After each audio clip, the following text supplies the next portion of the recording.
un complemento de mi conducción de tesis en la Universidad de Valparaíso, donde nos parecía que podía ser interesante reflexionar en torno al estudio de la historia a través de las imágenes. Y para eso, aprovechando una amistad que nos acompaña de largo tiempo, invité a la académica de la Universidad de Chile, Lili Jiménez Osorio, actualmente que es doctorando en la Universidad de Santiago, para que nos presentara este tema, porque me parecía, sin duda ella tenía muchas condiciones para iluminar, orientar, motivar a quienes se interesan, sea de sacar adelante una tesis de investigación o eventualmente usarlo como un mecanismo de enseñanza de la historia a través de imágenes.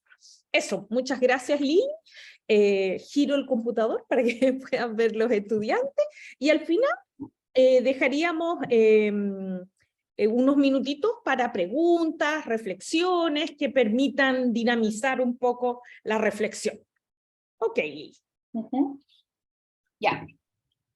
Muchas gracias, Marcela, y muchas gracias a todas las estudiantes que están acompañando allá. Primero que todo, bueno, agradecer la invitación porque de verdad para mí esto es muy entretenido. Y ¡hola! Qué bonito verles. Qué bueno que puedan estar reunidos físicamente. Yo hoy día me toca estar en la oficina, entonces no me podía mover. Pero ahí Zoom tiene estas maniobras que podemos utilizar. Y bueno, la presentación de hoy día es un poco un súper resumen, porque en realidad yo hago unos cursos completos sobre este tema. De hecho, hago un curso completo que se llama investigar imágenes, investigar con imágenes. Y yo hoy día hice como un resumen de las principales premisas que a mí me han servido, no tanto para el estudio histórico, porque lo histórico viene de otro lado, sino como para cómo enfrentar a las imágenes desde qué tipo de lugares. Entonces esta presentación va a tener tres momentos importantes. Uno donde me va a centrar en la primera premisa con la que yo trabajo, que es la de la mirada. La segunda va a ser los problemas en torno a cómo pensar a través de las imágenes, y no solo por ellas. Y finalmente les voy a mostrar brevemente un ejemplo de cómo estoy adoptando metodológicamente el trabajo de imágenes para mi tesis doctoral, que es con estampitas religiosas cristianas del archivo jesuita. Voy a dejarles ahí para ir viendo. Y bueno, las formas de mirar. Primero que todo, bueno, entre las primeras premisas que podemos trabajar es que la mirada siempre se ha tratado de entender de una manera natural, y ya desde los años 80 se viene criticando mucho, del siglo XX, se viene criticando mucho esta idea de que el mirar es algo pasivo o es algo que se da automáticamente, sino que cada vez que miramos, esa mirada está atravesada por múltiples cosas. En distintos momentos se ha acentuado, por ejemplo, que la mirada está sesgada por el lugar desde el cual se mira. Cuando se mira siempre se recorta algo, se mira con cierta intención, o como diría John Berger, también cuando miramos se cruzan saberes, haceres y deseos. Y eso también es muy importante porque las miradas también se dirigen a determinadas cosas, miramos de determinadas maneras, hay formas de condicionar las miradas culturalmente, y cada vez que miramos también estamos replicando emociones o afectos que van más allá de la imagen, tienen que ver con esta convivencia, o con la forma de estar con y a través de las imágenes, y como dirían algunos autores más contemporáneos, como la Andrea Soto, que es una filósofa chilena, también cómo nos movemos entre medio de las imágenes, ¿no? Ya no solo estamos estáticamente frente a estas imágenes, sino que también estamos entre medias. James Elkins tiene un capítulo en un libro que se llama El objeto te mira de vuelta, de The Object Stares Back, de los 90, donde él dice que nunca estamos just looking, nunca estamos simplemente mirando. Siempre nuestra mirada divaga, tiene recorridos, y esas miradas tienen muchas formas, insisto, de ser. Ahora, nosotros no solo miramos con los ojos, y eso es algo que quiero enfatizar, porque a mí personalmente me interesan cuáles son las implicaciones que tiene la mirada con otros sentidos. Por ejemplo, yo que trabajo con imágenes religiosas, para mí algo que es fundamental es cómo el tocar, cómo la mirada puede ser una manera de toque, al estilo como de Jean-Luc Nancy, o cómo también las formas de tocar implican estas convivencias con la imagen que están ligadas a prácticas religiosas, que están ligadas a formas afectivas de trabajar con las imágenes, o están ligados a creencias. Entonces hay muchas maneras de tocar, ¿no? De besar las imágenes y de verse afectado por esa posibilidad de afectación de la imagen, y por lo tanto son múltiples dimensiones. Entonces cuando hablamos de imágenes, no solo estamos hablando de representaciones, sino que estamos hablando más allá incluso de una mera representación, ¿no? La representación es solamente una dimensión de las imágenes. De ahí yo me pregunto si se pueden investigar las formas de mirar, porque a mí me interesa entender esta mirada en cuanto a convivencia, ¿no? Con las imágenes, o en estar. Didi Orman, en un texto muy bonito, dice que cuando nosotros miramos una imagen, estamos conviviendo en el sentido de que respiramos junto a la imagen. La imagen también respira y hay un intercambio frente a ella que nos hace vivir, ¿no? Estar en el mismo momento, estar en el mismo lugar. Y, lo vamos a ver más adelante, la imagen también siempre tiene una temporalidad específica, que es sedimentada.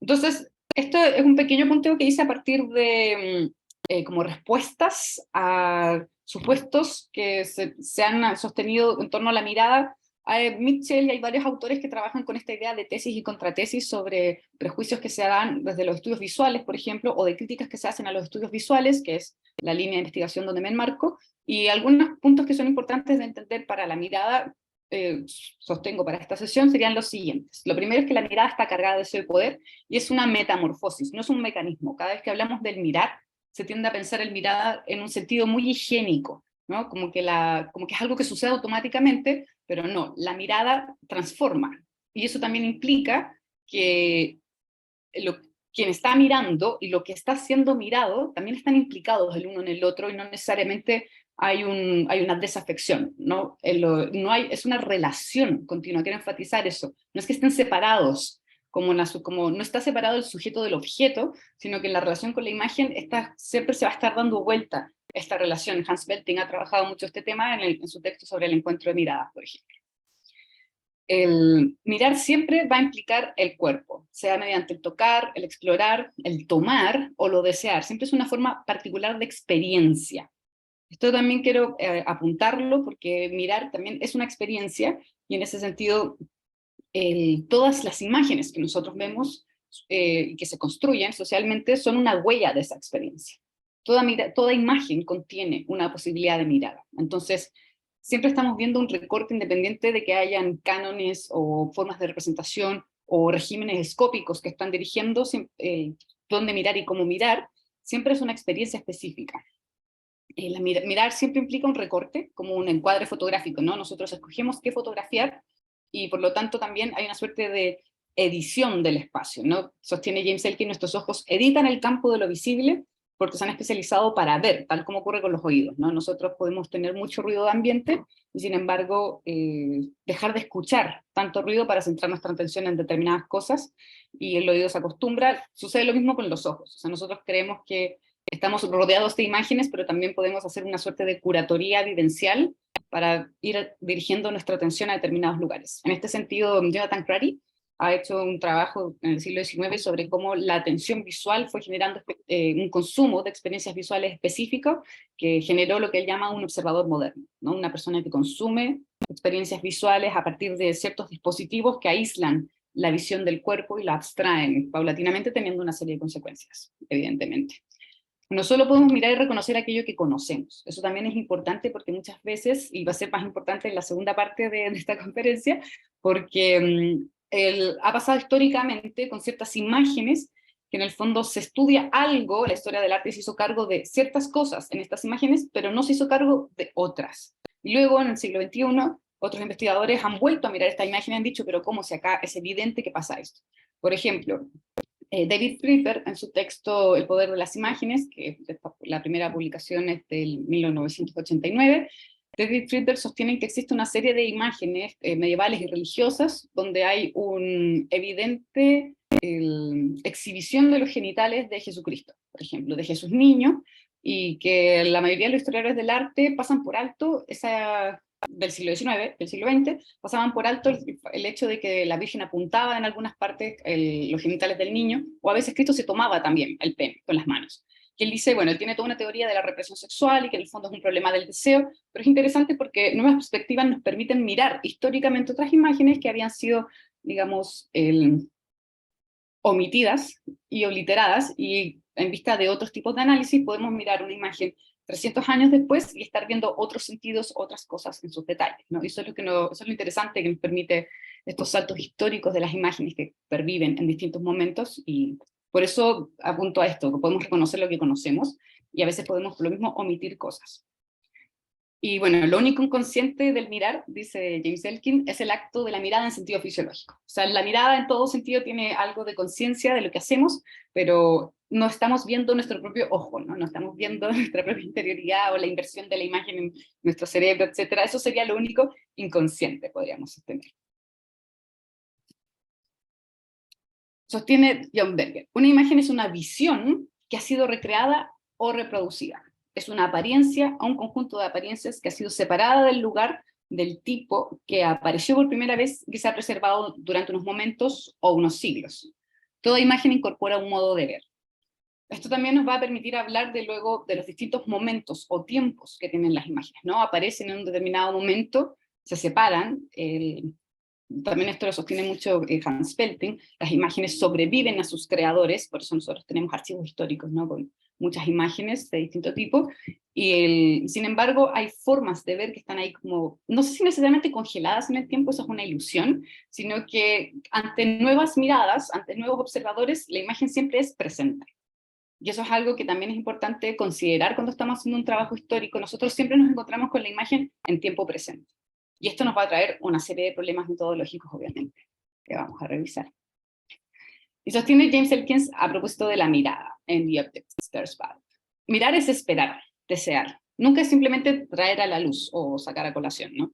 Nunca es meramente coleccionar patrones o información. Eso también es importante porque vamos a ir viendo formas, o sea, cómo no usar también las imágenes, ¿no? Las imágenes nunca es plenamente una información.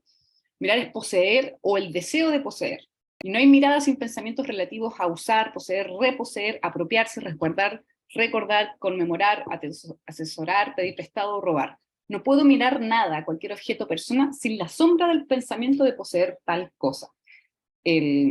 Bueno, es muy interesante esta manera de mirar, porque también las formas de mirar en inglés hay muchos verbos asociados a mirar, ¿no? Hay esta gaze, to look, to watch, to stare, cuando las miradas son fijas y pesadas. En castellano no tenemos tantos juegos como con el mirar y el ver, mirar, ver, observar, pero son distintas, digamos, tienen distintas implicancias. Entonces, en general en castellano se tiende a hablar de la mirada como concepto fundamental, pero también hay que ver que formas de mirar son múltiples, no es lo mismo una mirada, un vistazo, como dice Norman Price, una mirada que es más bien juguetona, que pasa por algo rápido, a una mirada que observa detenidamente y que es una mirada fija, que se concentra en ciertas cosas y que tiene como la administración de la atención, versus otras maneras de ver, ¿no? Hans Belting también sostiene, no, perdón, Gottfried Bem, que también estamos rodeados de imágenes, entre comillas, débiles, ¿no? Estamos acostumbrados a leer las imágenes como signos muy inmediatos, que nos pueden indicar cosas, por lo tanto son imágenes más bien indicativas, y por eso también hemos tomado una actitud frente a ellas, en un momento en que estamos rodeados mucho de imágenes, en el cual tendemos a observarlas cada vez menos, porque son imágenes que buscan precisamente ser transparentes, emitir un mensaje rápido. Sin embargo, hoy vamos a ver que las imágenes no necesariamente son todas transparentes, o no necesariamente tenemos que trabajar con ellas de esa forma transparente.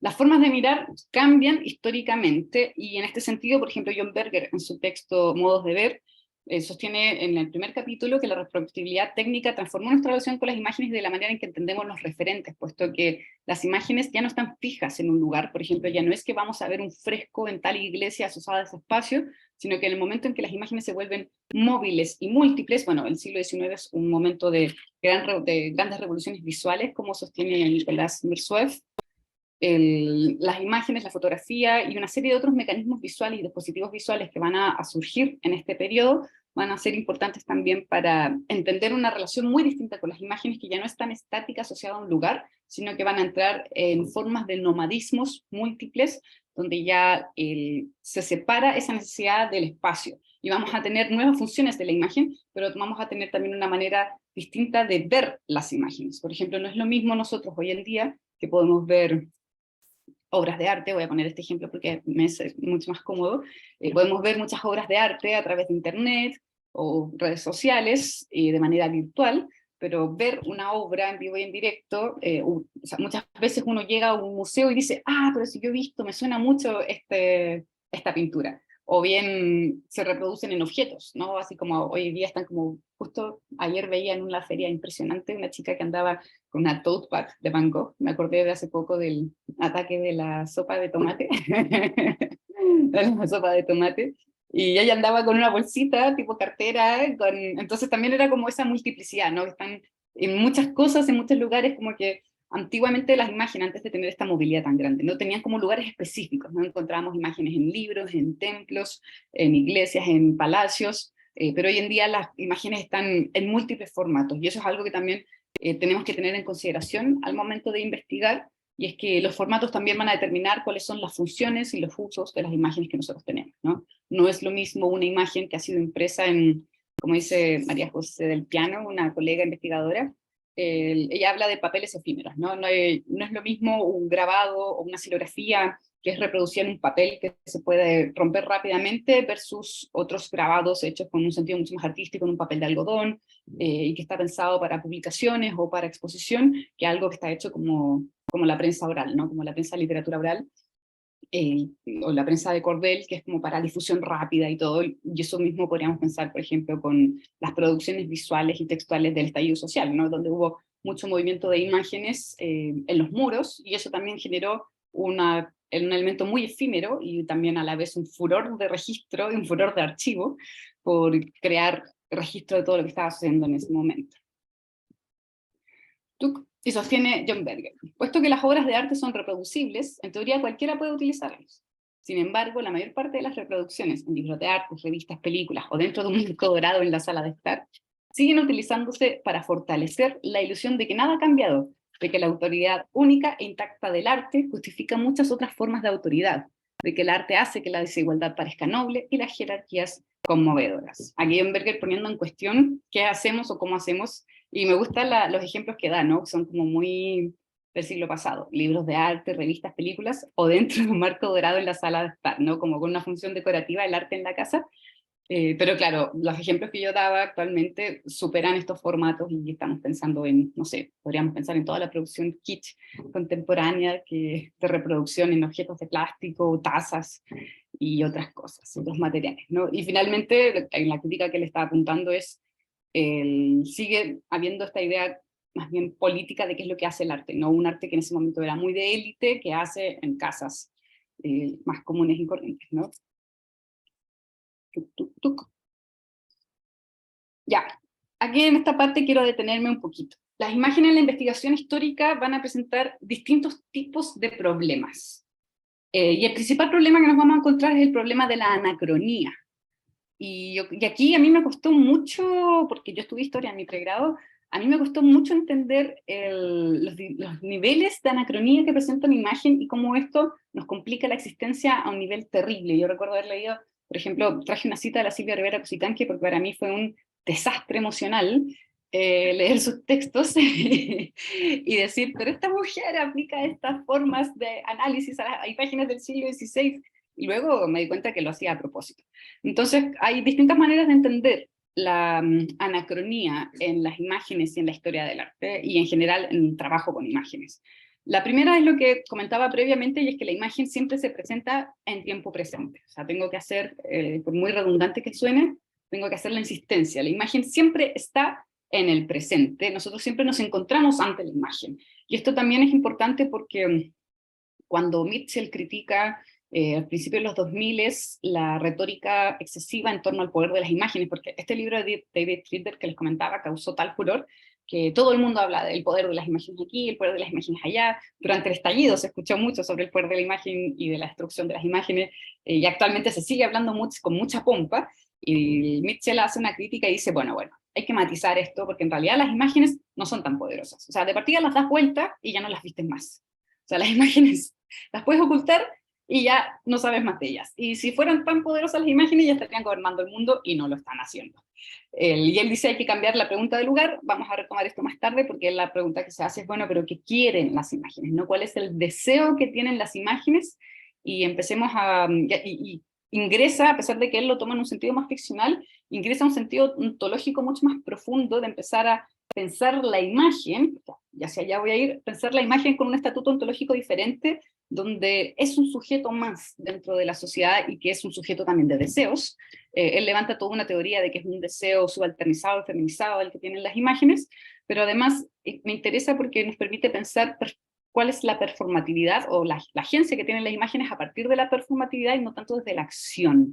Entonces no pensarlo tan directamente, pero voy a dejar eso en una mini pausa para volver al problema del anacronismo. Entonces, decía todo esto anterior del deseo de las imágenes, porque a pesar de que una imagen haya sido creada en el siglo XIII, o por ejemplo este que es una Fra Angelico del siglo XV, que la toma Didi Bormann en su texto de Ante el tiempo, a pesar de que haya sido escrita, nosotros estamos en el año 2022 mirando estas imágenes.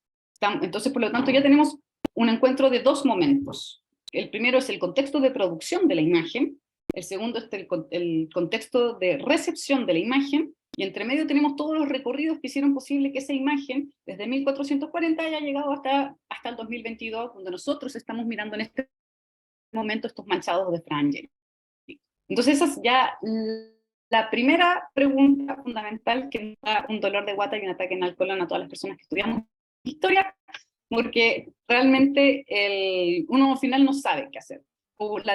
La investigación histórica más clásica apunta a recrear los contextos de producción de la imagen, ¿no? ¿Quién la pintó? ¿Cómo se hizo? ¿Cuáles son las técnicas que se utilizaron? ¿Qué sentido hizo? ¿Qué circulación social tuvo? Etcétera. Los estudios más estético-artísticos apuntarán a las recepciones contemporáneas, ¿no? Que nos dicen estos textos, o sea, que nos dicen estas imágenes, cómo las sentimos en este momento, cómo las interpretamos, y así hay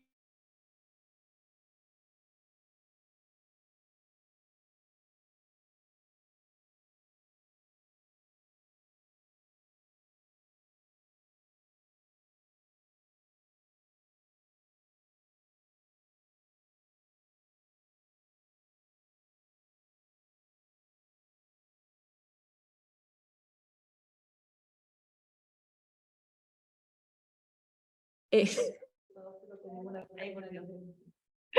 ¿qué pasó, amiga? Yo estaba así, la. Se fue a internet y volvió. Bueno, sí, aprovechemos mientras lo haya. Es más que yo estaba mirando a la chiquilla mientras hablaba, pues de repente fue como, chan, chan, chan. No, no, y se fue completo, se fue completo. Qué gracioso. Ok, sigamos. Ya, oigan, si voy muy rápido me avisan, es que como que me pone nerviosa que sea como solo una hora y yo esto como que lo hago como en clases completas. Bueno, pero lo podemos dejar para preguntas después. Ahí podemos profundizar. Ya, sigue nomás. Ya, Silencio. ya.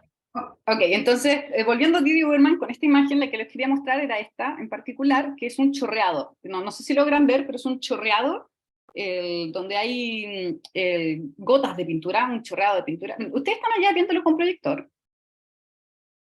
¿Sí? ¿No? Ah, no.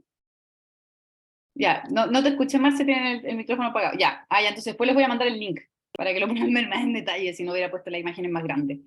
Y bueno, y Didi Uberman sostiene que en el fondo esto está en Florencia, o sea, yo creo que no hay nada más estudiado que el Renacimiento florentino en Italia, y sin embargo, estas imágenes en particular no se le había prestado atención, sino que siempre se hablaba de la Virgen que está encima de esto, es una Virgen específica, pero nunca se hablaba de Fra Angelico acá. Y dice Didi Uberman, esto está pintado, es un fresco, está pintado con un marco, que es un trampojo, ¿no? Es una imagen que tiene una trampa visual, porque esto no es un marco con relieve, está pintado para que genere la sensación de relieve, y el artista aquí puso una imagen de la Virgen arriba, pero abajo puso esta imitación como de mármoles, pero además con chorreados de pintura que nadie se ha detenido a investigar por qué.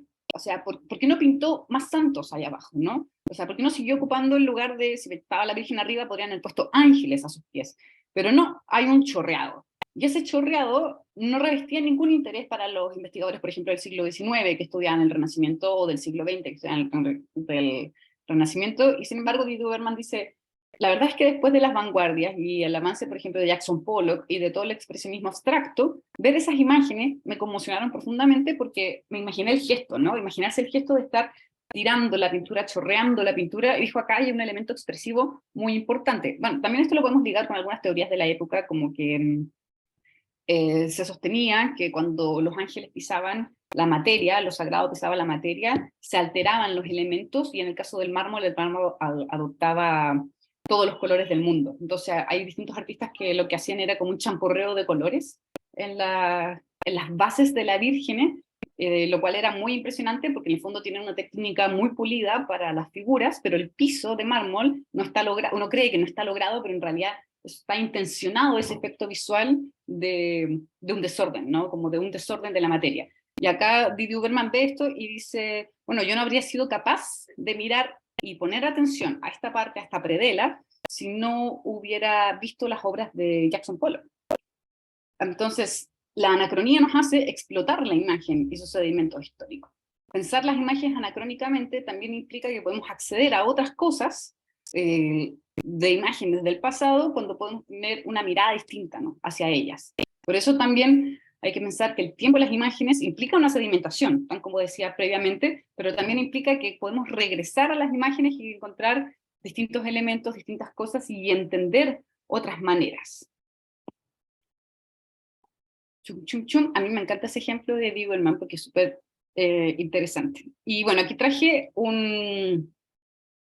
una cita de la Silvia Rivera por varios motivos. Silvia Rivera Cusicanqui es una socióloga boliviana, actualmente, de hecho creo que este jueves bien, está acá en Chile, va a dar unas conferencias por si la pueden ir a ver. Si lo vayan a ver, por favor vayan, porque es una mujer muy lúcida, y ella sostiene que gran parte como de la tarea de descolonización tiene que ver con el trabajar con la palabra oral. Ella por muchos años creó el taller de historia andina, el taller de historia oral andina, que implicó recopilaciones históricas de todos los movimientos sindicalistas anarquistas en Bolivia. Y bueno, y la imagen para la Silvia Rivera es como la segunda parte para trabajar decolonialmente y descolonizar distintas formas del pensamiento.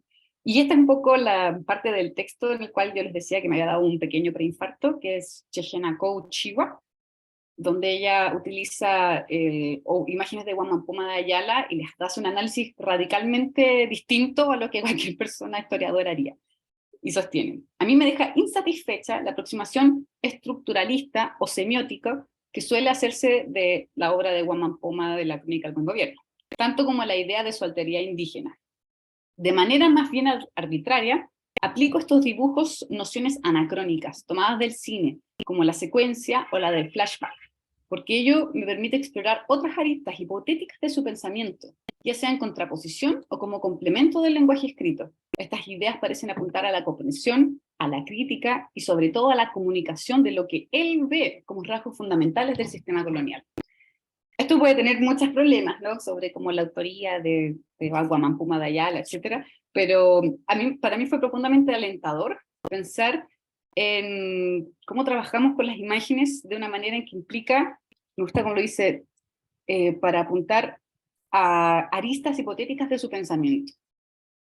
Y este es otro elemento que quiero deslizar el día de hoy, que es que las imágenes permiten una forma de pensamiento también específico. Y también nosotros podríamos empezar a habituarnos a pensar a través de las imágenes, y no que las imágenes sean simplemente una caricatura o una suerte de ilustración de un argumento.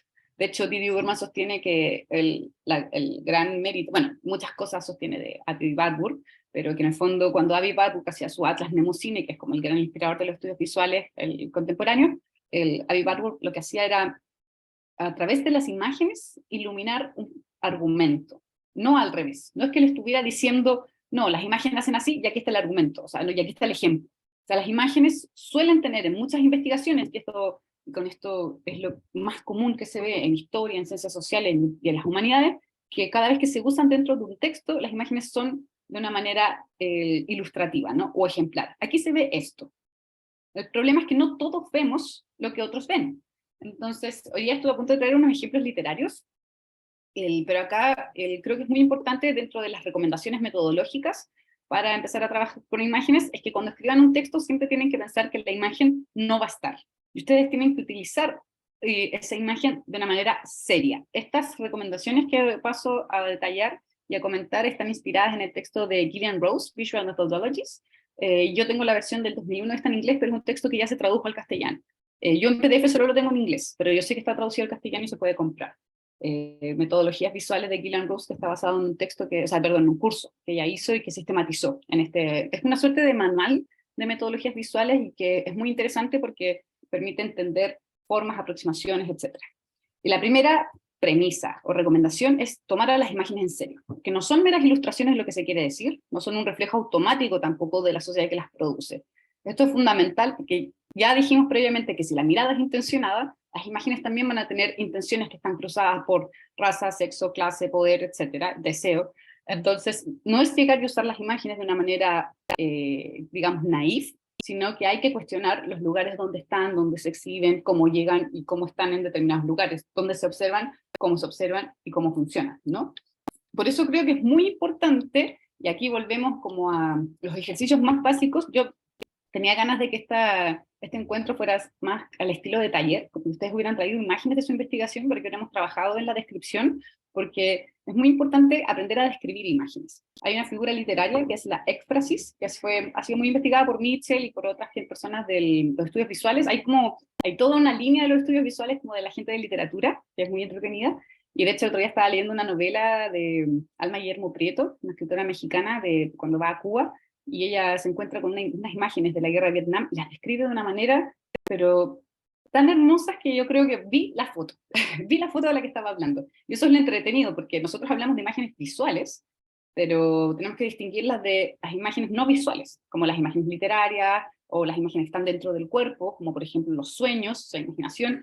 Hay toda una familia de imágenes que Mitchell ha descrito en su texto Iconology, pero lo pueden ver, y por eso creo que cuando trabajamos con materiales visuales para la investigación, tenemos que volver a mirarlos en detalle, tomarlas en serio, por lo tanto, describir estas imágenes. Nunca dar por sentado que todos están viendo lo mismo que está viendo uno. Por eso, cuando ustedes hacen una investigación con imágenes, tienen que estar conscientes, uno, de la mirada del lugar donde están ustedes mirando, y dos, de qué es lo que ustedes quieren que el lector, lectora, vea también en esas imágenes que ustedes están mostrando. Porque, ustedes seleccionaron esas imágenes por un motivo específico para ponerlas en su texto o para su análisis de corpus. Entonces, eso creo que tiene que estar siempre manifiesto cuando hacen una investigación o cuando escriben un texto con el uso de imagen. Y esto voy a ser muy insistente en este punto porque insisto que muchas veces la mayoría de las investigaciones que usan imágenes son como meras ilustraciones, ¿no? Acá se ve esto otro, y a mí me toca ver a colegas cuando hacen clases que presentan imágenes y es como, sí, aquí está el modelo de no sé qué, aquí se ve. Tenían 6 imágenes y yo me acuerdo una vez estaba en una clase y dije, yo habría hecho una clase solo con las imágenes. Solo con esas imágenes habríamos pensado una clase completa, y para él fueron 30 segundos antes de salir al recreo, mostrando esas imágenes. Un punto importante también, ¿perdón? Perdón, pensé que estaban haciendo una pregunta ayer acá. El otro punto importante es que las imágenes no son reductibles a sus contextos, ¿no? Hay una multiplicidad de agentes que están involucrados, y las representaciones visuales obviamente tienen sus propios efectos, y eso es algo que no hay que subsumir, no hay que dar por sentado. Por eso es importante, cuando trabajen con imágenes, conocer muy bien los contextos de producción. O sea, digamos, esta no es una tarea corta, ¿no? No es una tarea fácil. Trabajar con imágenes no les va a acortar el trabajo, ¿no? Al contrario, puede que se los complique. A veces trabajar con texto escrito puede ser más simple. Quería comentar brevemente lo que Manuel Aloa ha llamado los paradigmas de interpretación de imagen, en un texto del 2020, que es Pensar las imágenes, en el cual él sostiene que hay dos grandes paradigmas históricos que se han utilizado para entender la imagen en su sentido más ontológico, ¿no? En la pregunta más ontológica. Por un lado, el paradigma de la transparencia, y por otro, el de la opacidad. Dentro del paradigma de la transparencia entran todos estos pensadores teóricos y personas que trabajan con imágenes, que buscan el significado de la imagen dentro de una trama de signos, y por lo tanto consideran la representación de la imagen en un sentido transitivo.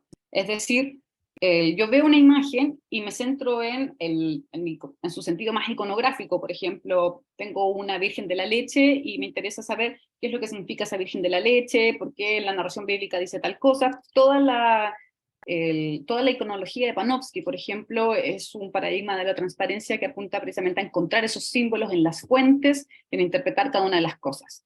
En este sentido, es como en la línea de Alberti, se entienden las imágenes como ventanas a otros mundos, ¿no? Yo aquí siempre digo que este es como el más allá de la imagen. O sea, yo tengo algo en esta imagen que está siendo representado y me interesa eso, algo que está representado. Sin embargo, el paradigma de la opacidad entiende la imagen desde el soporte material, las entiende como objetos y como presencia pura. También algunos dirán que, me siento como en el meme, ¿no? Algunos dirán, otros autores dirán que, claro, el paradigma de la opacidad sería como más idólatra versus el paradigma de la transparencia que sería más iconólatra. O sea, sería como, o sea, podríamos entenderlo, no sé si estuvieron, no sé si son los mismos estudiantes del curso de medieval, creo que no, ¿verdad, Marce? Porque ahí cuando trabajamos iconoclasia, ya. No, no, es que ya, bueno, entonces era un chiste que no se entendía. Ya. Sí, sí, perdón, es que me acordaba de la clase de iconoclasia. Bueno, entonces en el paradigma de la opacidad y de la materialidad se consideran objetos, y es inútil buscar un significado oculto, puesto que el trabajo coincide con el gesto y la material y la identidad material. Esto es muy importante porque por lo menos para mí, para mis preguntas de investigación, estos dos paradigmas tienen que sí o sí trabajar en conjunto. O sea, a mí me interesa en los elementos mediales y de soporte de la imagen, o sea, cómo la imagen circula, cómo se toca, qué es lo que esto implica, pero también me interesa saber qué es lo que está siendo representado en esa imagen, ¿no? Cuáles son los santos que están, cuál es la imagen, porque eso también va a determinar la función, lo mismo que el soporte, lo mismo que la técnica, etc. También en estos mismos paradigmas podemos entender que los paradigmas de transparencia se manifiestan como en la alegoría, siempre están buscando este otro lugar, pero permiten la legibilidad, ¿no? Las imágenes se leen para ser interpretadas, buscan una interpretación de la imagen, y también entiende la imagen como un problema de referencias, es decir, esta imagen me está diciendo algo de otra cosa, o también entiendo esta imagen porque conozco, o sea, insisto en el ejemplo del texto bíblico porque es mi área de investigación. En cambio, en el paradigma de la opacidad nos vamos a encontrar con un trabajo tautológico, ¿no? La imagen se acaba en sí misma, muchas veces se suspenden los significados, o sea, no hay nada que decir, aquí diríamos Mitchell, nada que decir, todo que tocar, o nada que decir, todo que desear, y la imagen coincide con su ser ahí. Entonces, como les decía, estos dos paradigmas tenemos que hacerlos colaborar. Manuel Aloe hace esta evaluación a partir de un estudio bastante pormenorizado, más bien desde la filosofía de la imagen trabaja él, y me parece muy interesante que lo pensemos así, porque cada vez que uno va a trabajar con imágenes, por ejemplo, si vamos a un archivo a registrar imágenes, o vamos a un museo a trabajar imágenes, por lo general siempre nos enfocamos en el paradigma de la transparencia, ¿no? ¿Cuál es la información visual que allí está? Pero muchas veces tenemos que entender también el paradigma de la opacidad, ¿no? ¿Cuáles son los materiales que está hecho? ¿Cómo circuló esto? ¿Cuál fue el objetivo de este formato de publicación, por ejemplo, de esta imagen? Por eso da el ejemplo de los papeles efímeros, ¿no? Papeles efímeros están hechos para, o sea, no es lo mismo algo que está hecho para permanecer en el tiempo que algo que está hecho para circular rápidamente. Entonces, ¿qué requiere? Pensar a través de las imágenes, y este es el vértigo del asunto, requiere necesariamente de enfoques interdisciplinares. O sea, esto no es solamente una disciplina que no lo puede hacer, no es solamente desde lo histórico, desde la historia del arte o desde la antropología visual, es una metodología que, según Ana María Watch, no puede ser totalizante. O sea, aquí no hay como recetas. No es que vamos a decir, voy a trabajar con las imágenes con, no sé, el estudio comparativo B. O, bueno, Panofsky, por ejemplo, es como el que hizo esta receta de la iconología, y hasta el día de hoy yo a veces escucho personas que dicen, sí, estoy aplicando un análisis iconológico de A y B según Panofsky. Y esa es como la receta que hay. Sin embargo, yo sostengo, y muchos académicos del ámbito de los estudios visuales, creemos que las metodologías y las aproximaciones de premisas metodológicas tienen que partir de los casos específicos. En mi caso, como a mí me interesaba empezar a pensar a partir de las imágenes, esa es una metodología que necesariamente se basa en agenciamientos, en la multiplicidad, y un poco en un sentido mucho más rizomático de desarrollo, y no tanto algo que ya esté dado, ¿no? Es algo que hay que empezar a construir creativamente, y eso es lo entretenido, ¿no? Como más cuando estamos en el sur de las grandes academias del mundo, digamos, hegemónicas, es pensar activamente y creativamente cómo nos abordamos las imágenes. Por eso la pensatividad de la imagen es importante, pensar a través de las imágenes, y para eso es muy importante trabajar con un corpus que sea grande, que sea amplio, donde podamos revisar, comparar, tocar, registrar muchas imágenes. En este sentido, un poco retrotraernos a este proyecto de Avi Warburg del estudio de las imágenes, que él le llamaba una ciencia sin nombre, esta ciencia del estudio de las imágenes. Para Avi Warburg, el proyecto Mnemosine era un proyecto como de gran atlas del mundo, en distintos gestos, emociones, distintos paneles, donde él juntaba imágenes como vertiginosamente, y comparaba detalles, y comparaba una serie de elementos. Didi Huberman, en su texto La imagen superviviente, hace un trabajo muy grande sobre la obra de Barbour y cómo él la arma, pero en términos metodológicos, trabajar con 2 o 3 imágenes nunca va a ser suficiente. O sea, aquí les invito como a revisar los grandes repositorios visuales. En Chile tenemos una ventaja. Justo hoy día me pasó a visitar una colega de la Red de Estudios Visuales Latinoamericanos, que ella vive en Argentina, y estuvimos hablando de esto. Me dijo, en Chile está todo digitalizado, uno puede entrar a archivos visuales, a entrar a muchas imágenes. En Argentina no existe nada de esto, me decía. Y esto para, bueno, tiempos pandémicos y pospandémicos es muy bueno. Entonces aquí yo les recomiendo que se familiaricen con los repositorios visuales que existen. En Chile tenemos el registro de SURDOC, que es el Sistema Único de Registro y Documentación de Colecciones del Servicio Nacional del Patrimonio, donde pueden entrar a colecciones de todos los museos de la Exdivan. Existen colecciones digitales a través del proyecto Bajo la Lupa, en el cual me tocó a mí trabajar el año pasado, coordinando, y es un proyecto de puesta en valor de colecciones, por ejemplo, y también existen como muy grandes repositorios visuales de imágenes, como en la Biblioteca Nacional.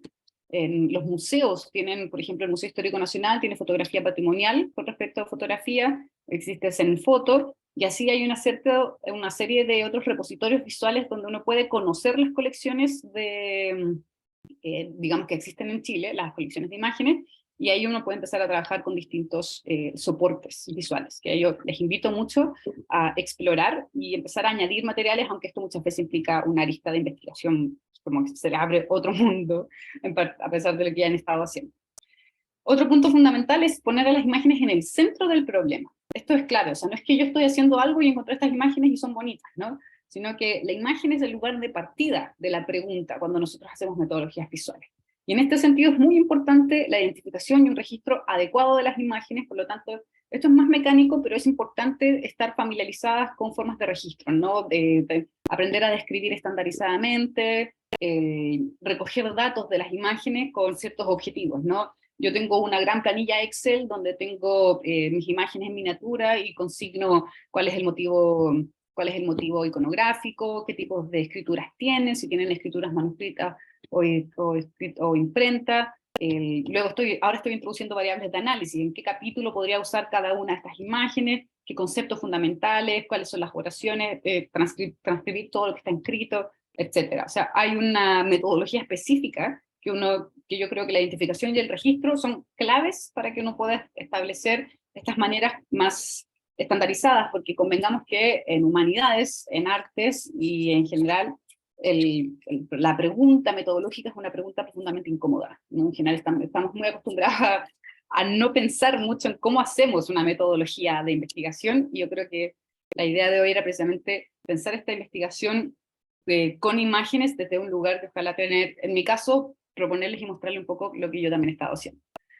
Bueno, es necesario tener presente las condiciones sociales de producción, así como los efectos, que tienen los objetos visuales, considerar el lugar epistemológico desde donde se observa y se interpreta la imagen, sin que les decía de tener la conciencia de la mirada propia, porque las formas de mirar son históricas, geográficas, culturales y socialmente específicas, que lo decíamos previamente, y esto también lo sostiene Gillian Rose. Es necesario también prepararse antes de optar por algún método en específico. Entonces, tenemos que hacer una investigación antes de trabajar con imágenes. ¿Cuál es el contexto histórico de producción? El momento, las técnicas, los regímenes enunciativos de ese momento, hacer una revisión bibliográfica también exhaustiva de las discusiones teóricas específicas que se requieren para analizar una determinada imagen, es decir, cuál es el corpus, digamos, teórico con el que vamos a trabajar, sea la semiótica, sean los estudios visuales críticos, sea la filosofía, sean las propuestas más mediales de la imagen, o desde la historia del arte, etc.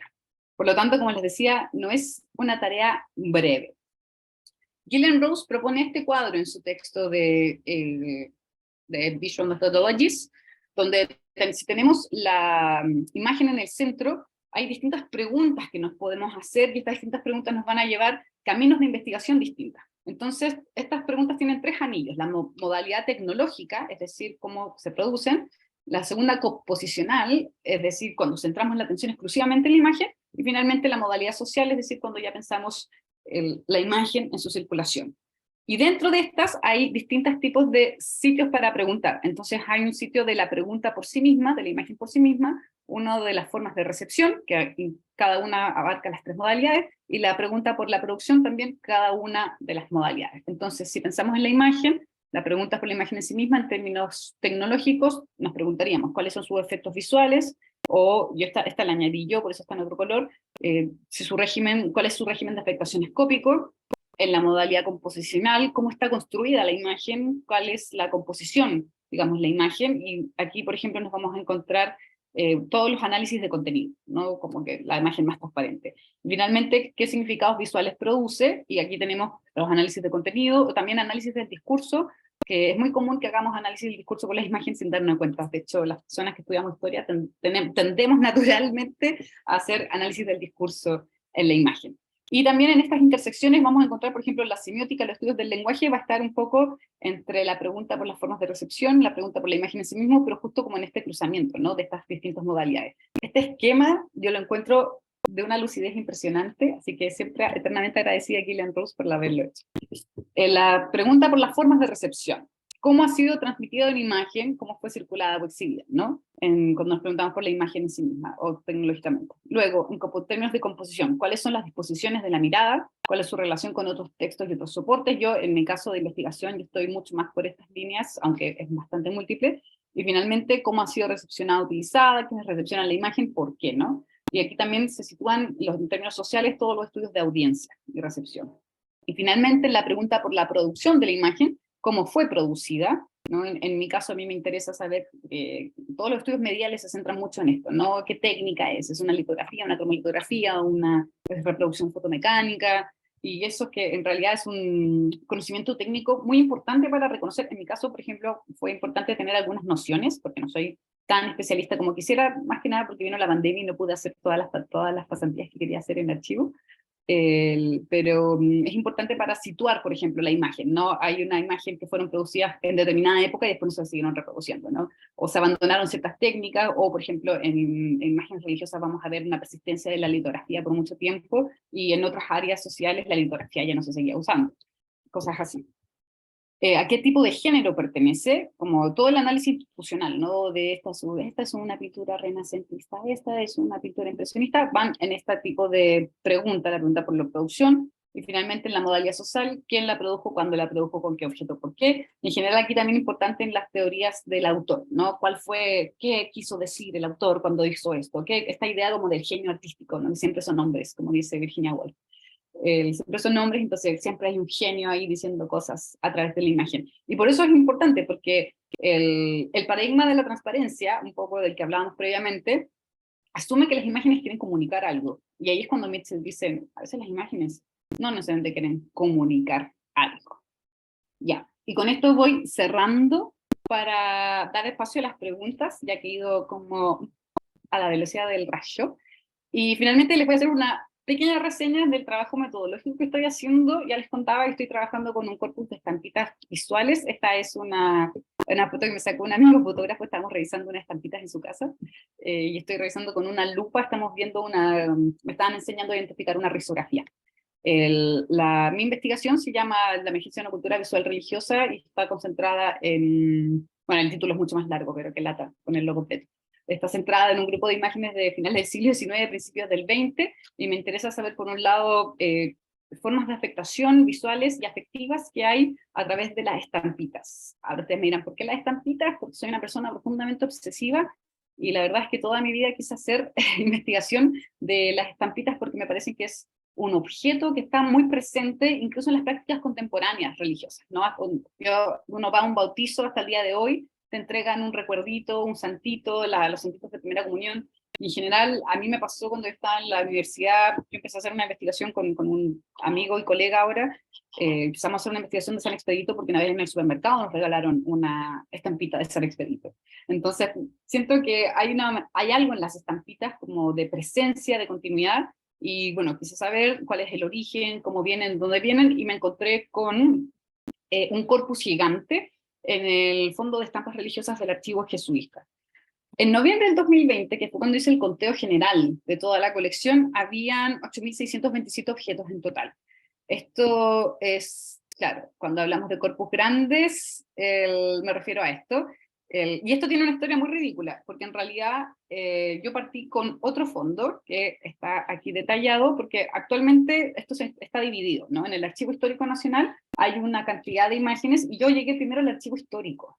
Y hay otra parte de esto que está en las dependencias de la Compañía de Jesús. Entonces yo primero llegué al Archivo Histórico porque una colega me llamó y me dijo, mira, me llegaron unas estampitas en comodato, me gustaría que las vieras y pensaras una investigación. Y yo le dije, justo estoy planteando mi tesis doctoral en este ámbito, déjame ver las estampitas. Y en esas del Archivo Nacional yo seleccioné 250 imágenes del periodo final del siglo XIX a 1930 más o menos, principio del siglo XX, y yo iba a trabajar con esas 250 imágenes y las iba a fichar y digitalizar, pero vino la pandemia y nunca más pude entrar al Archivo Nacional. Entonces, esta misma colega me dijo, vamos al archivo jesuita, hablemos con digamos, con el archivero para que te permita ver imágenes y puedas seguir con tu tesis doctoral. Y cuando hicimos eso, me doy cuenta de que en el archivo jesuita habían 4.000 imágenes más.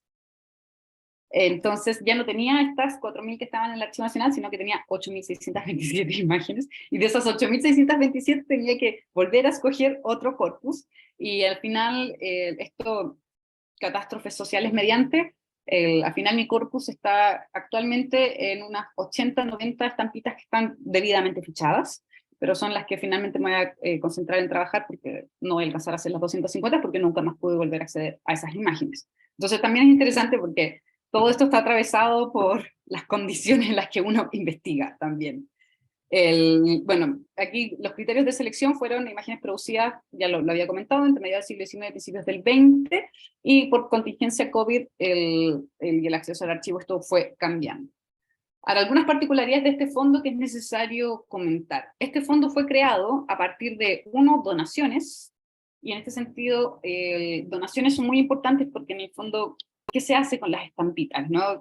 Cuando llegan de otros lugares, pero también hay un fondo muy grande que se llama Fondo Jesuitas, donde se reciben donaciones de hermanos jesuitas, pero también llegan objetos que, siguiendo a la cronista norteamericana y escritora Joan Didion, yo les denominé los objetos que no tienen una resolución satisfactoria, porque en los libros sobre el duelo que tiene Joan Didion, ella habla mucho sobre qué hacer con los objetos cuando las personas mueren. A ella se le muere el esposo y después la hija, y ella cuenta que, por ejemplo, ella sabe que su marido no va a volver, pero se niega a botar su ropa o sus zapatos, porque siente que en cualquier momento los puede necesitar.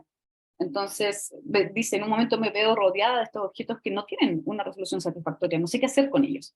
Y muchas de estas estampitas que están en este archivo eran de hermanos de la Orden de la Compañía de Jesús, que al momento de morir son objetos que no llegan a ninguna parte y llegan al archivo jesuita como en una cadena afectiva media extraña, porque finalmente se institucionaliza.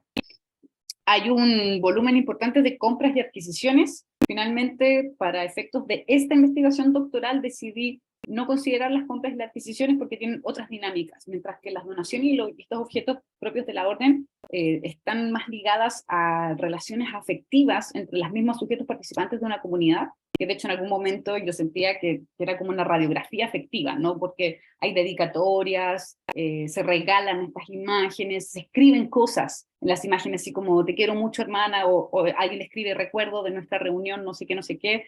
En cambio las compras y las adquisiciones tienen como, si bien pueden tener estas características, algunas vienen como de coleccionismo, entonces están todas muy cuidadas, muy pulcras, muy higienizadas, no hay tantas huellas de uso de estas imágenes. Y este último capítulo me da mucha risa, que también el archivero en su obsesión por armar este fondo, él empezó a recolectar estampitas que encontraba en libros, tanto en la biblioteca del archivo jesuita como en las bibliotecas de distintos seminarios que él visitaba. Por distintos motivos, cada vez que iba a una biblioteca se ponía a revisar y si encontraba estampitas se las llevaba. Entonces empezó a llevar estampas de distintos lugares y con eso también armó parte de este fondo jesuita, lo cual lo encuentro muy entretenido y es casi anecdótico, pero es increíble porque es uno de los criterios de conformación de este archivo. Ese es un criterio archivístico. Ahora bien, ¿cómo mirar una estampita? La estampita, podríamos sostener, una imagen pensada para ser observada de forma privada, ¿no? Está hecha, es una imagen de formato pequeño, en general el grueso de las estampitas que estoy registrando están entre los 7 y los 11 centímetros, 7 por 11 centímetros. Muchas de ellas se han usado como souvenir, como recuerdos de visitas a lugares, pero también como recuerdos de sacramentos tomados, como por ejemplo bautismo, ordenación sacerdotal, extrema unción en el caso de la muerte, etcétera, como tarjetas conmemorativas, o también como imágenes de contemplación, a veces reproducen obras de arte, imágenes de devoción, pero también como imágenes de protección, puesto que muchas de estas estampitas con las que yo estoy trabajando también tienen restos de tela, ¿no? Como reliquias, que estaban en contacto con alguna reliquia sagrada, con algún santo, entonces son utilizadas como una suerte de amuleto a quien lo porta. Y en este sentido, existen, yo al menos he identificado 4 dimensiones de estas estampitas que son fundamentales, y me he concentrado en los aspectos iconográficos de la estampita, las escrituras que tienen, que pueden ser, ya les decía, escritas o, digamos, imprentas o manuscritas, los aspectos materiales, cómo está hecha, cómo circuló, no sé qué, y también la ubicación y la procedencia. O sea, la ubicación y la procedencia también me habla un poco de qué hace esta imagen. Entonces, los aspectos iconográficos, me he concentrado en el reconocimiento de motivos iconográficos para saber cuáles son las principales devociones que se están poniendo de manifiesto en esta colección, cuáles son los santos y santas y patronos de la compañía, y también la descripción de los atributos. Para esto me he ayudado en distintos como diccionarios de santos, entre ellos el que más estoy utilizando es el de Luis Poe, que se llama Iconografías del Arte Cristiano, tiene 3 tomos de santos, y este ha sido fundamental para ir guiándome en santos que no conocía, porque hay muchos santos que yo conozco por temas biográficos, pero uno puede equivocarse en los atributos. En términos de escritura de la imagen, se presentan estas 2 características, las manuscritas, que pueden ser intervenciones de propiedad, como esta imagen pertenece a, de traspaso, como había un fondo completo de una persona que se llamaba Beatriz, y en muchas de sus imágenes decían, querida amiga Betty, te regalo esta imagen, por ejemplo, Betty acá, no sé qué, dedicatorias, por lo tanto son imágenes que se pueden regalar, poemas, cual ha sido muy hermoso, tengo una estampita con una Santa Faz, que por detrás tiene un poema de la Santa Faz muy bonito, o reflexiones en torno a la imagen, también, sucede mucho que escriben cosas, así como yo te veo aquí, Señor, haciendo esto, no sé qué, también citas de las Sagradas Escrituras aparecen, y ahí me pregunto si acaso no habrá un sentido como de amuleto, ¿no? Como de poner como una frase sagrada para que se santifique el objeto. También y las escrituras impresas tienen muchas veces información relativa al uso, por ejemplo, en el caso de las tarjetas sacramentales, hablan del momento, el lugar de uso, hito sacramental o las personas involucradas, por ejemplo, cuando es un bautizo, dice, se celebró tal día, en tal lugar, los padrinos fueron tanto, y que son variables sociológicas muy importantes de consignar. Muchas veces tienen oraciones o jaculatorias, historias de los santos, eso también es muy interesante, que las estampitas son como un medio de difusión para ciertas veneraciones, pero además instrucciones para orar, como mira esta imagen y no sé qué, tienes tantos días de indulgencia, reza esta novena tantas veces al día, entonces también las estampitas entregan esas instrucciones, ¿no? Si habláramos de un deseo de las estampitas desean que uno les haga caso, desea que uno rece con ellas. También encontramos muchas veces datos de imprenta, pero esto no siempre. Es decir, muchas veces se ven los talleres donde han sido impresos, o también el artista que hizo ese grabado, dice Pinci, quién lo hizo, quién lo acomodó, la censura eclesiástica, es decir, si está aprobado, y muchas veces timbres o sellos de autenticidad que tienen que ver con las reliquias que están pegaditas. En términos de aspectos materiales, genera un registro de las medidas, su portabilidad y la forma de relación, técnicas y materiales, aquí yo hablo de como añadidos milagrosos con estas reliquias o telas, las técnicas de impresión, reproducción, tipo de materiales, papel, cartulina, papel curado, entre otros, aquí tuve que ponerme a leer sobre papel y aprender, y añadidos por decoración, por ejemplo, a veces tienen flores secas, cintas, restos de conchitas, de nácar, telas, lo que hacen que estas sean unas imágenes muy ricas sensorialmente. Y yo creo que eso también es importante poner de colación, porque estamos acostumbrados a pensar en la imagen de una manera muy plana, pero insisto que las formas de mirar implican todos los sentidos. Y estas son imágenes que están hechas particularmente para ser tocadas. Y bueno, esto ya lo había comentado previamente, pero para consignar la ubicación y la procedencia de estas imágenes es importante saber de qué manera llegan estas imágenes al archivo, cuáles fueron los criterios de selección de estas imágenes y por qué llegan a conformar este corpus, y finalmente, vuelvo a insistir en esto, trabajar dentro de todos los subfondos de esta colección, trabajar con un fondo específico me ha permitido limitar ciertas acciones, ¿no? Aquí vamos a ver cierta representación de santos, ciertas representaciones de santas mujeres, ciertos usos devocionales, etcétera, etcétera. Y ahí estoy en esa descripción, de hecho. Y como ejemplo traje esta imagen, que es de una estampa de la Virgen de Loreto, que me parece muy bonita porque tiene algunos elementos claves. Primero que todo es una imagen, que si ustedes se dan cuenta, reproduce otra imagen, ¿no? Es una pequeña fotografía de una imagen de bulto, en un papel que está troquelado, con decoraciones de filigrana, además está en italiano, como pueden ver, y acá me encanta este añadido que tiene, porque esto es un sello de lacre, sí, es un sello de lacre, como bien dice acá, que los sellos de lacre también se utilizaban para las reliquias. Para autenticar las reliquias se pone un sello de lacre rojo o un hilo rojo por detrás para sellar el relicario, y además tiene este velo o cinta encima de la imagen que la cubre a esta foto del bulto y por lo tanto obliga a interactuar con la imagen, ¿no? Esto lo podemos ligar a una serie de tradiciones en la pintura y en el arte más clásico, donde las cortinas y los velos están asociados a las metáforas de la revelación. Entonces, también por eso apuntaba que acá vemos una metáfora de lo oculto, es una imagen que debe ser mostrada, pero debe ser mostrado a través de una interacción con ella. Tenemos que levantar este velo, tenemos que correr este velo para ver la imagen, si no, no es legible. Además es una imagen de una imagen, acá hay toda una tradición histórica, Hans Belting habla mucho de esto a propósito del Renacimiento italiano y cómo hay una tradición que se asocia a la copia de un original que es afamado por su eficacia, y ya no es una reliquia o contacto lo que permite que esta imagen sea sagrada o digna de veneración, sino que el hecho de que esté representando una imagen que ya es sagrada o que es milagrosa por sí mismo, hace que esta estampita tenga otro poder por sí mismo, ¿no? Porque sería una suerte de canal comunicante con esa imagen original. Entonces la copia también aquí tiene un rol fundamental en una época en que las artes gráficas y las artes de la reproducción están, digamos, creciendo como la espuma. Y me parece que esto era lo último que decía. Sí, esa era la presentación. Muchas gracias y quedo atenta a sus preguntas y comentarios. Sí.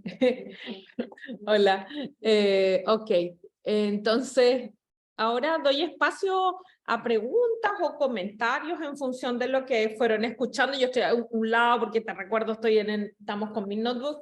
No sé si alguno de ustedes, alguna consulta sobre los temas que fue planteando.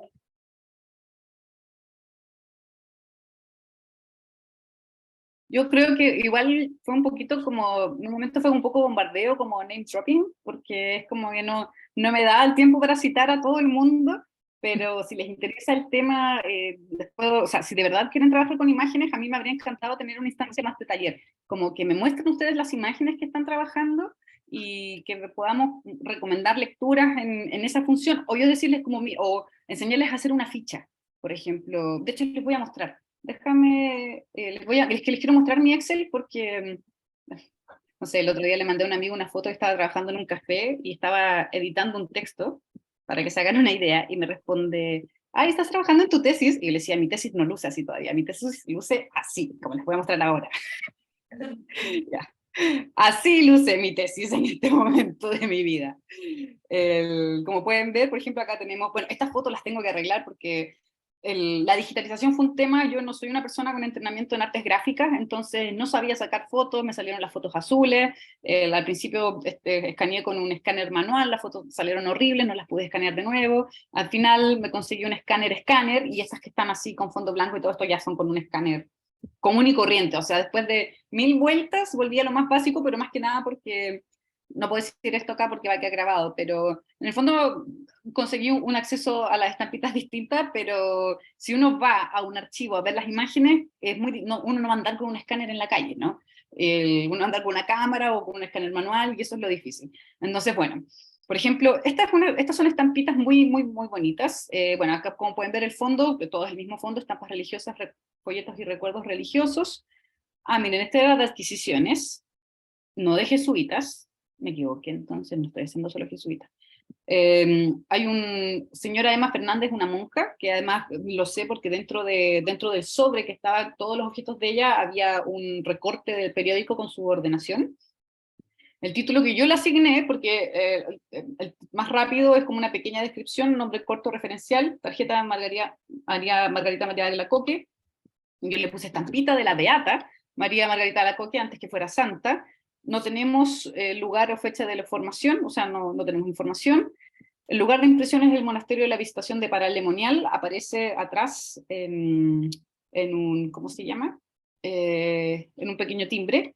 El lugar de uso creo yo que es el monasterio de la Visitación de Santiago, porque ella era monja y vivía ahí, eso es algo que hay que ver. Las medidas, alto tiene 10 centímetros por 4.3, los materiales son papel, restos orgánicos, fotografía, tinta y corteza, es bien especial esta en particular. Las técnicas van desde impresión fotográfica, collage, escritura a mano, pero también impresión. El estado de conservación muy bueno. La tarjeta, aquí está la descripción iconográfica, en reproducción con decoraciones fitomórficas, restos orgánicos, la sección inferior, la letra capital, el I, está dibujada sobre una corteza y pegada con la frase Il faut de la multitud de Dieu. Por el reverso presenta un sello de reliquia del Sagrado Corazón de Jesús dentro, rodeándole las palabras Monasterio de la Visitación. ¿Cuál es el motivo iconográfico? El Sagrado Corazón de Jesús, porque María Margarita Locoque está ligada a la devoción.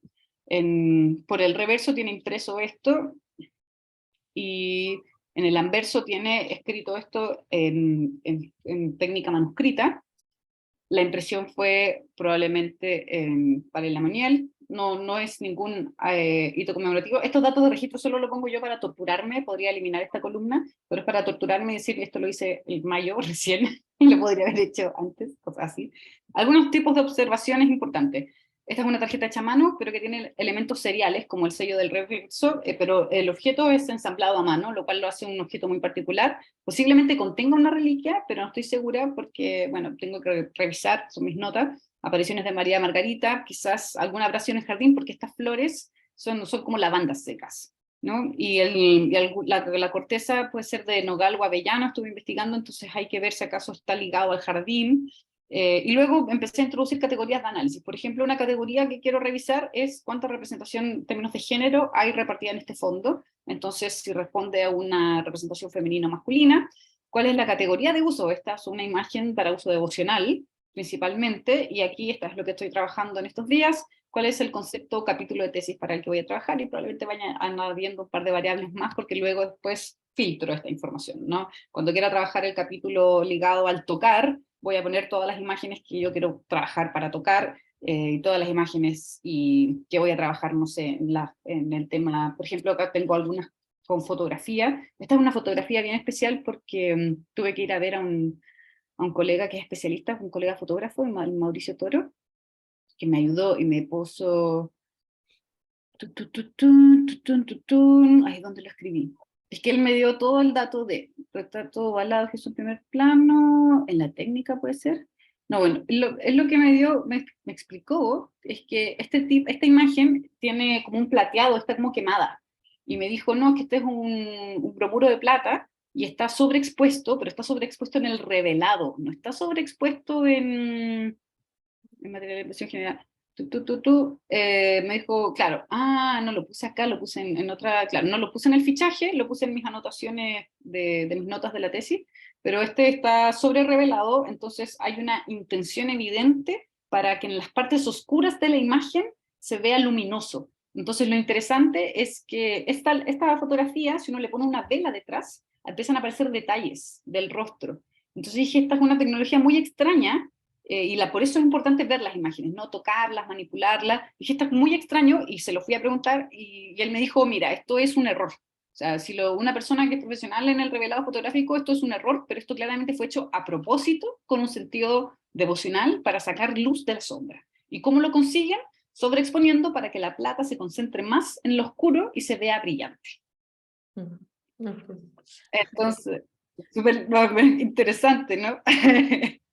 Incluso a propósito de eso que dice, me acordé, mira, la coincidencia, el viernes yo hice un live con una egiptóloga amiga, y a propósito del siglo del descubrimiento de Tutankamón, mira, y cuando le pedí que me comentara alguna pieza de lo que se encontró en la tumba, por eso te lo digo, porque tiene mucho sentido. Ella seleccionó una pequeña lámpara de alabastro, hermosísima, yo no sabía que estaba, pero que cuando tú le colocas la luz de la vela, afloran otras imágenes. De hecho, probablemente la voy a postear cuando haga un posteo bibliográfico y va a aparecer esto. Y yo tengo entendido, por lo menos que en el mundo romano también existía esta, ¿cómo se diría? Como técnica para mostrar algo que aflora con la luz, digamos, con la sí diferencia que ya en época cristiana probablemente en muchos casos se le daba una función devocional. Mitológica muy fuerte, ¿no? De la manifestación de la belleza a través de la luz. Claro, claro, y que en épocas paganas probablemente apuntaba a otra lógica, digamos. Pero dicho eso, no sé si alguno tiene alguna consulta. ¿Sí? Hola, no sé si se escucha bien. ¿La escuchas? Sí, pero ojalá lo más fuerte posible. Ya. Ah, ya. Lo que pasa es que en algún momento habló sobre las imágenes narrativas o literarias. Quería saber un poco más de eso. ¿Cómo, perdón? ¿Imágenes literarias o? Yo lo repito, se refiere a cuando tú ejemplificaste sobre las imágenes literarias. ¿A qué te refieres? Figuras literarias, como la metáfora, como, miren, les voy a leer un párrafo, porque lo tengo seleccionado. Y lo pensé para el taller de hoy, pero pensé que iba a ser muy largo, pero ya que estamos en esta es una imagen literaria muy bonita, en realidad es una figura literaria. Este es el libro, Alma Guillermo Presto, La Habana en un espejo. La página 148 y 149 hace la siguiente éxfrasis. La éxfrasis es el nombre de la figura literaria. Dice: saqué del morral la ropa usada de la mañana y la aventé al piso. Salió volando también el Granma, el periódico, que le había escamoteado a Ilma en su oficina, y al caer se abrió en una foto que había tratado de pasar por alto esa mañana. Era de Camboya, el país vecino a Vietnam, invadido por las tropas de Estados Unidos desde el mismo día de mi llegada a Cuba 2 meses atrás. Años después volví a encontrar la foto en el archivo del Granma de la biblioteca del Penson Center de la Universidad de Texas en Austin. En el fondo se ve un helicóptero. En primer plano, un americano vestido de uniforme de combate, las mangas arremangadas y con un casco en la cabeza. Tenía unos 40 años, como cosa rara llevaba bigote y sonríe. Lleva en la mano un lazo, al parecer de un material cualquiera, cuero, cuerda, cuyo otro extremo está amarrado alrededor del cuello de un camboyano. El cautivo viste apenas un taparrabos, iba descalzo. Tiene los ojos vendados, y en el momento de la foto trastabillaba. Encerrada con la foto en la habitación de Cumanacán, tuve la sensación de estar presenciando lo intolerable. Ah, ok. Claro. ¿Lograron ver la foto? Sí. ¿La vieron? Claro, claro, y en el fondo dejas en claro que una imagen literaria es una representación desde la mente, claro, abstracta, pero con figuras o con códigos a los que uno hace referencia en la propia mente. Digamos. Por lo tanto, Sí, claro, lo que pasa es que las imágenes son una familia muy amplia que están ligados, por ejemplo, para Mitchell la familia de imágenes se basa como las ideas de semejanza, de representación, de similitud, de parecido. Y esas imágenes, en inglés, toda la academia anglosajona distingue entre images y pictures. Por eso ellos hablan del pictorial term, cuando está ligado más a la cultura material de las imágenes, versus visual studies, que está más ligado a todos los elementos visuales, pero también de imaginéticos en distintos otros sentidos. Entonces, para los gringos, las images son todas las imágenes mentales, visuales, literarias, son todo tipo de imagen. En cambio, pictures son todas las imágenes que requieren de un medio para corporizarse o hacerse visibles. Entonces, pictures son las imágenes encarnadas, son imágenes materiales. También las traducen como imágenes gráficas. Esto no ocurre en otras academias. Por ejemplo, en castellano nosotros no tenemos dos palabras distintas. Decimos imagen y ambas se mantienen. Y lo mismo ocurre en el alemán. Bild se usa tanto para imágenes gráficas o imágenes mentales. Y de hecho, por ejemplo, para los alemanes les parece casi un absurdo estar hablando distinto. O sea, y por eso mismo yo decía, siempre tenemos que pensar en el doble paradigma, ¿no? Que sostiene Emmanuel Aloa, pero imbricados. O sea, siempre tenemos que pensar qué es lo que una imagen está representando, cómo se representa, quién lo representa, pero también tenemos que estar pensando cuál es el soporte, cómo se ve, cómo se hace esa imagen posible, ¿no? En mi caso de las estampitas, cómo llegamos a... ¿Cómo llegó una fotografía a ser recortada? ¿Por qué alguien saca una fotografía de algo que no se mueve? O sea, eso es lo que más me impresiona cuando veo fotografías de imágenes de bulto. Porque por lo general la fotografía tiene mucho que ver con el tiempo, ¿no? Con inmortalizar un momento, una forma de mirar. Pero si es una escultura que está quieta, que está quietecita, o sea, a menos que uno la saque para limpiarle y cambiarle la ropa, no se va a mover de ese lugar, o se va a mover por obra y gracia del Espíritu Santo, pero voy y le saco una foto. Algo que ya es estático por definición. Entonces, esa foto, ¿qué me dice? O sea, ¿cuál es la mirada que está ahí? Y ahí tenemos otros problemas como teológicos y ontológicos, que es como la copia de un original, la relación de contacto que permite la luz a través de la fotografía, de que toca también al objeto. O sea, una fotografía es sensible, ¿no? Porque es fotosensible, por lo tanto la luz toca, hay un contacto directo entre lo fotografiado y lo que está siendo reproducido después en el positivo. Entonces, hay una forma de mirar también. Quiero mirar a través de esta foto, y por eso me gusta tanto esa traje solamente el ejemplo de la Virgen de Loreto, porque si no me iba a extender, pero me gusta mucho porque además te obliga a interactuar, ¿no? A levantar el velo y decir, wow, la Virgen de Loreto. O sea, no es una estampa cualquiera, no es como es algo que hay que interactuar con ello, hay que develarla. Ok, sí, yo por lo menos lo entiendo perfectamente. Yo tengo una pregunta. ¿Sí?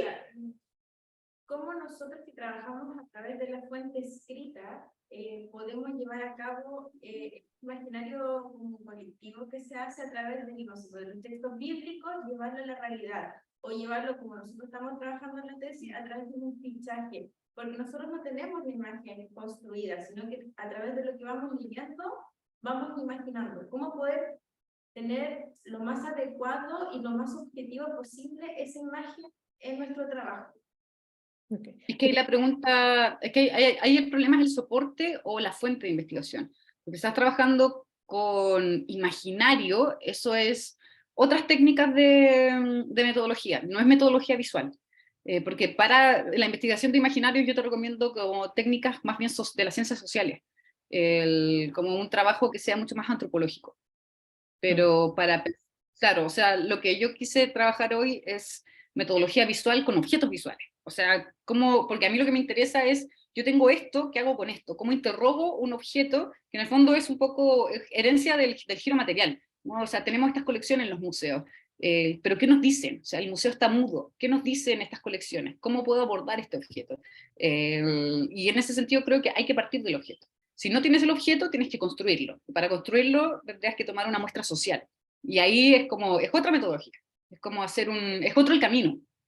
No, pero de todas maneras, porque creo que era útil escucharte, porque a menudo cuando se hace una tesis a ese nivel, se utilizan imágenes para complementar los temas que se abordan. Y lo que a mí me interesa es que aprendan que las imágenes no son solo ilustraciones, que por ahí lo dijiste. Entonces, si bien varias, sean las que están o eventualmente que no están, y después escuchen la conferencia, puede que directamente no estén haciendo una tesis sobre una imagen visual, sí pueden servirse de imágenes. Entonces, mi preocupación apunta a que sepan servirse de las imágenes, en el buen sentido, y no las conviertan en meras ilustraciones, que es algo que personalmente tengo mi propia campaña en contra de eso, porque creo que, claro, solo decora página,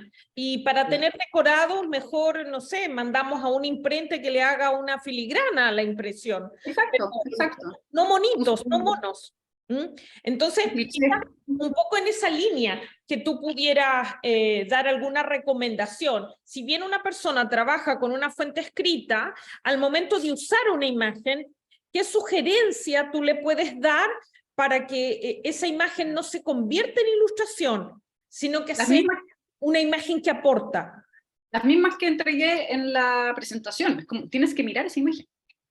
Tienes que mirar la imagen, observarla en detalle, y para eso hay técnicas de observación. Tienes que mirar, bueno, cuál es la composición que tiene, cuál es la intención de esa imagen. Tienes que cuestionar la imagen, no la uses inocentemente, porque las imágenes no son inocentes. La mirada no es natural, eso es como, quédense con esa idea, la mirada no es natural, y la mirada que ustedes están haciendo una imagen tiene que estar manifiesta. Por eso yo les decía, si van a usar una imagen, escriban como si esa imagen no pudieran reproducirla. Escriban el texto independiente de la imagen, si la fueran a poner o no la imagen, porque a mí me pasa mucho, o sea, yo reviso mucho texto de escritos de colegas, y a veces las imágenes están ahí flotando. O sea, tienen que pensar que si ustedes van a poner una imagen a su texto es para que la imagen aporte y no sea un decorado, como dijo la Marce, no sea un cliché. Para eso es mejor vayan a un diseñador gráfico que les haga viñetas. Pero si van a usar la imagen es para que puedan mirar y aportar información. Entonces ahí en ese sentido es muy importante como revisar la transparencia de la imagen, ¿no? ¿Qué están viendo ustedes en esa imagen que creen que les aporta a su investigación? Y aquí es súper importante, mi tutor de tesis siempre decía, juntar muchos casos, como compilar. Por ejemplo, compilar todo lo que puedan compilar. Es como, ya, estoy trabajando con mujeres en el siglo XIX, bueno, meterse a todos los archivos posibles y recopilar todas las imágenes de mujeres del siglo XIX y revisar y comparar, y después decidir, ya, voy a usar 10 imágenes para mi tesis. Y esas 10 imágenes las fichan, y las fichan bien. Mira, te cito un ejemplo que estoy pensando en función ahora de los temas de tesis. Una de las chicas que está acá, una tesista, hace una tesis sobre un texto de época del siglo XVI, que cuenta un romance. Ahora, ese texto es una fuente, fue escrito por un autor que luego se convirtió en papa. ¿Ya? ¿Ya? Ok. Y el texto tiene diversas escenas muy amorosas, ¿ya? Entonces, ¿a dónde voy? Con lo que... Me vas a enrojar, Marce. Ridícula. A lo que yo voy es que, por ejemplo, para el caso de ella, sería interesante que quizás, como un complemento de su tesis, buscara imágenes pictóricas o escultóricas anteriores al siglo XIX, porque esta es una obra del siglo XVI, que tengan imágenes amorosas, y después de esas encuentro, digamos, visual, sacar algunos patrones que le pudieran aportar en su análisis. ¿Te fijas? Ahí sí, un ejemplo, esto es improvisado, no lo había pensado. Sí, sí. Sí, es que es súper importante, ahí es súper importante entrenar la mirada. Y esto se lo digo mucho a mis estudiantes, es como, tienen que entrenar el ojo, o sea, si están todo el día mirando Instagram, no van a entrenar el ojo, porque Instagram literalmente son imágenes débiles, como diría Gottfried Benn. Tienen que meterse a mirar colecciones y empezar a buscar. Yo les sugiero mucho que se metan a catálogos de museos.